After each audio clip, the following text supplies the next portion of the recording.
What was your first board? My first official board, it was either a Santa Cruz board or a Planet Earth. I can tell you what the graphic was, though. It was a dragon crushing the Earth. Ooh, that sounds cool. But you don't know if it's Planet... What? It was either a Planet Earth board or a Santa Cruz board. Crazy. Wait. Say it again. This wasn't planned. I'm not joking. This is the board that I was talking about. That was my first skateboard. Is that graphic right there? Which, this one in the middle? The dragon crushing the earth? I swear to God, that was my first skateboard I ever had.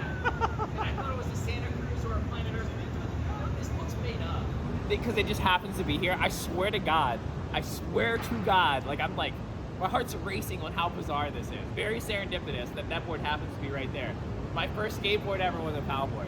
So Dan Corrigan got a tour of the Powell Peralta warehouse, which is Skate One's the distribution, Powell Peralta is the brand, and there's other brands like Mini Logo, Bones Wheels, Bones Bearings that are all housed in this warehouse. Go, and we're on the move. All right, real quick, where are we going, guys? We're going to Skate One. We're gonna give Dan and you the tour. Do you remember any reasons why you got started in skating? Yeah, I do. So I would push around on the skateboard on my knee, and then my brother's friend Tim Kish, his favorite skater was Andrew Reynolds. These are the things that I remember.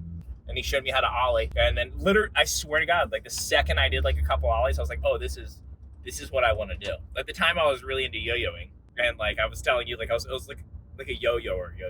And I like juggling. And I like doing tricks. That was my thing. I like doing tricks. With skateboarding, I was like, well, this thing's pretty much built for tricks. And then, yeah, that was it. Just hooked ever since. We got to get him a yo-yo.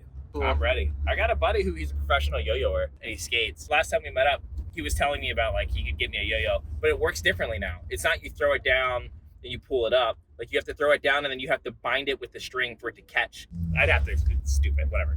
Yeah, you can demonstrate later. Yeah. Maybe another time I'll explain. He's such a nerd with yo-yo, chess. So since you were limited in things you could skate on the East Coast, what did you skate? Because dude, your tricks are just random. You have so many cool tricks, and it's cool to watch you skate. And I'm just curious, what did you grow up skating? Honestly, I mean, it was just street, but there was nothing really to skate. So when we moved to Eldersburg, which is where I really got into skating, it was nothing. So I skated out back in my house, really crappy flat ground. My dad like got a wooden box for me to skate that didn't have coping on it. That was like 1.5 feet, which as you can imagine, I just started skating. I'm riding off of that box. I specifically remember the day that I learned how to do nose stalls on it. And it was like, the whole world opened up. I was like, okay, now I can kind of get on top of the box. But other than that, there was Charm City Skate Park. I ended up getting sponsored by like my second year skating. I can definitely say the reason that I skate the way that I do now is I used to be, if you watch my older parts, there was a lot of me jumping down stuff. Like I would ollie big gaps. That was kind of my thing. I would skate like bigger handrails. I got board sled at 15 stair and stuff like that when I was a pup. But I just got hurt and then other kids were just better at it.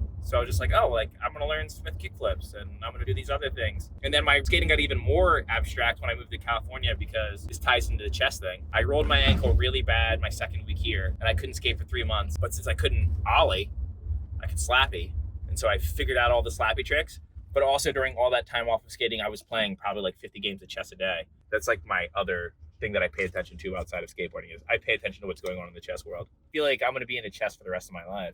And you can because you can't get hurt playing chess. Any other questions you got from it? How long have you been skating for? 23, around there. Oh, what year did you start?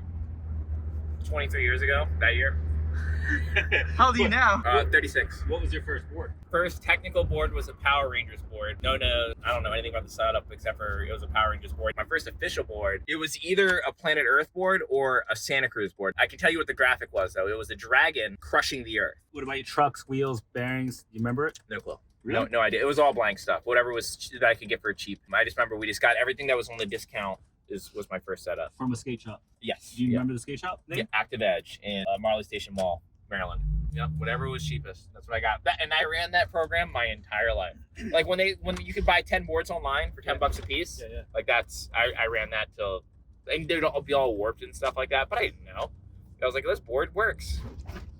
Oh, you know, skating in the East Coast, I know a lot of skate parks are pretty janky, I guess I want to say. A lot of skate parks didn't exist at that point in time. We have Lansdowne, which is one of the oldest skate parks in the world. It's the second oldest in the world. The oldest is Kona. It's still in existence. Yeah, and it's literally just like concrete mounds. If you skate it as a modern skateboarder, you can do tricks on the bank, and it has like some stuff that you can sort of skate like a hip, but nothing's angled. It's all like bubbled, so it's kind of awkward to skate. Now it has like a new section that has like some prefab ramps, but that wasn't around back then. And then there was an indoor skate park called Charm City in the basement of a skate shop. It was just a mini ramp with a spine, and then it had a flat ledge. Within a 3-hour drive, that's all I had. Damn. All right, so we just got to skate one. We're about to get off and just go mess around, so Well, you'll see it on Dan's channel. All the rest is going to be on Dan's channel. I get the interview. Well, how full circle moment is that? Like Like insanely here you cool are circle. in here, and you're gonna go meet with Justin.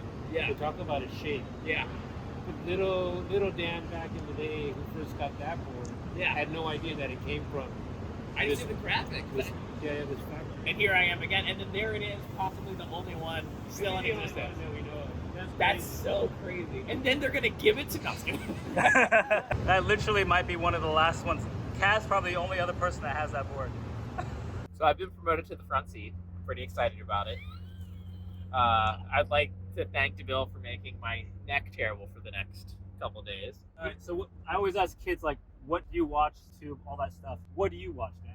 On YouTube, yeah, so I don't watch a lot of skateboarding stuff on YouTube. I keep up with some stuff on Thrasher, especially if it's a name that I recognize. A lot of chess tutorial, a lot of like religious studies. Wait, what? Yeah. But you're not religious. Agnostic, I would say. I can't say one way or the other. There's a lot of interesting things with like the dogma of most religions, or like data over dogma, the connections between Judaism, Christianity, Hinduism, different myths that like connect them all. I found all that stuff really interesting. Anthropology, I would just say in general. The last thing I watched was The Boys. I like The Boys. It's pretty hard for me to get into a show. Like before that, the show that I watched was Game of Thrones. I didn't care for Breaking Bad. Leave a comment below about how much you hate the fact that I didn't like Breaking Bad. I made it to like season 4 too. Like I really tried. Young Pope's my favorite show of all time. Well, New Pope and Young Pope, favorite show of all time. But yeah, mostly YouTube or audiobooks on YouTube. You say? What's for dinner, dude? Let's go. No, what's for dinner, hun? Is that, Hey, what, is that what Jen said? whoa. No, that's what he tells Jen. What's for dinner, hon? And then I show food, like, at the end. Oh really? Yeah, you gotta watch one of my videos tonight. Nah. We know who doesn't watch your videos. Who's your favorite skater? Tell you the truth, my favorite skater is Caballero. Since Really? I was a little kid, yeah. I What used the to heck? look up to him, yeah. What stance is he? He's Goofy Foot. What are you? Goofy Foot. Alright, sick. Yeah. Han, what's for dinner? Ooh, this looks awesome.